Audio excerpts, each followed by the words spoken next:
अपने पापा की परी जब अपने मायके को छोड़कर अपने ससुराल जाती है तो उसके जीवन में क्या परिवर्तन होता है, चलिए हम आपको आज एक कहानी के माध्यम से बताते हैं। ससुराल में वो पहली सुबह आज भी याद है।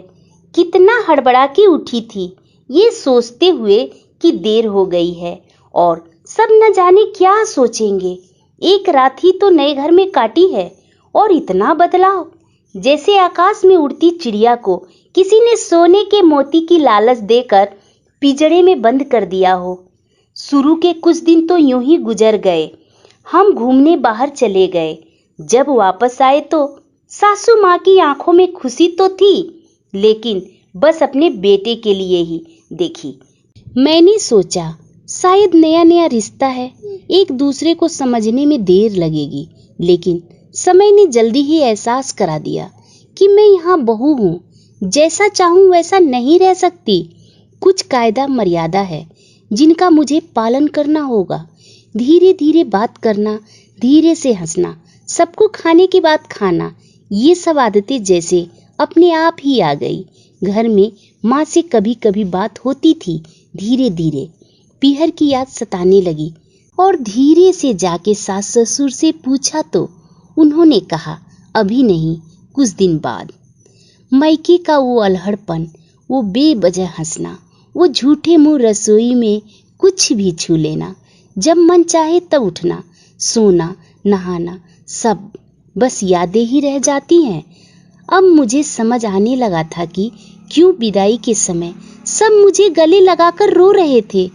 असल में मुझसे दूर होने का एहसास तो उन्हें हो ही रहा था, लेकिन एक और बात थी जो उन्हें अंदर ही अंदर परेशान कर रही थी कि जिस सच से उन्होंने मुझे इतने सालों दूर रखा, मेरे सामने आ ही जाएगा। पापा का ये झूठ कि मैं उनकी बेटी नहीं बेटा हूँ, अब एक दिन भी नहीं छुपाया जाएगा। उनकी सबसे बड़ी चिंता ये थी अब उनका ये बेटा, जिसे कभी बेटी होने का एहसास ही नहीं कराया था, जीवन में इतने बड़े सच को कैसे स्वीकार करेगी। माँ को चिंता थी कि उनकी ये बेटी ने कभी एक गिलास पानी तक नहीं उठाया, तो इतने बड़े परिवार की जिम्मेदारी कैसे उठाएगी। सब इस विदाई पर और मेरे पराये होने का मर्म जानते थे, सिवाय मेरे।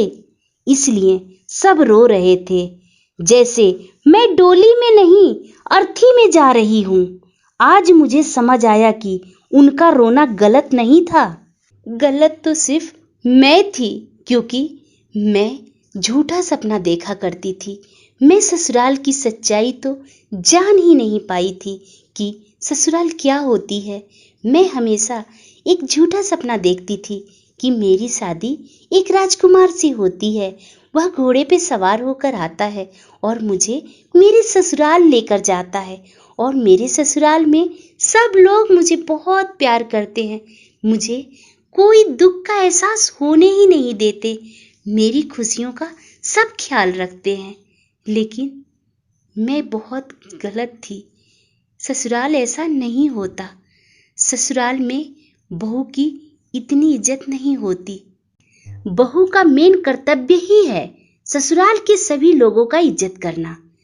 बहू खास करके ससुराल इसीलिए लाई जाती है कि ससुराल के सभी लोगों की इच्छाएं पूरी करे, लेकिन बहू की अपनी कोई इच्छा नहीं होनी चाहिए। हमारे समाज का नियम ही ये है, एक बार बेटी डोली में विदा हुई तो फिर बस मायके के लिए मेहमान होती है। घर की चाहे कितना ही हिलोरे क्यों न ले उसके दिल में कि मायका आज भी उसका है, सच तो यह है कि अब वो कभी भी यूं ही अपने घर, जिसे मायका कहते हैं, आ जा नहीं सकती। हजारों समस्याओं और परेशानी आने पर भी उसी को हल करना है, हंसते हुए, गम छुपाते हुए। क्या यह एक तपस्या से कम नहीं है? अनजान जगह को सुधार कर अच्छा बनाने का काम करना, जहां पे लोग उसकी इज्जत ही ना करते हो। आप सभी लोगों से एक छोटी सी विनती है, यदि आप अपने बहू को कुछ उपहार देना चाहते हैं तो उसे सम्मान दीजिए। उसके लिए इससे बड़ा और कोई उपहार नहीं होगा। धन्यवाद।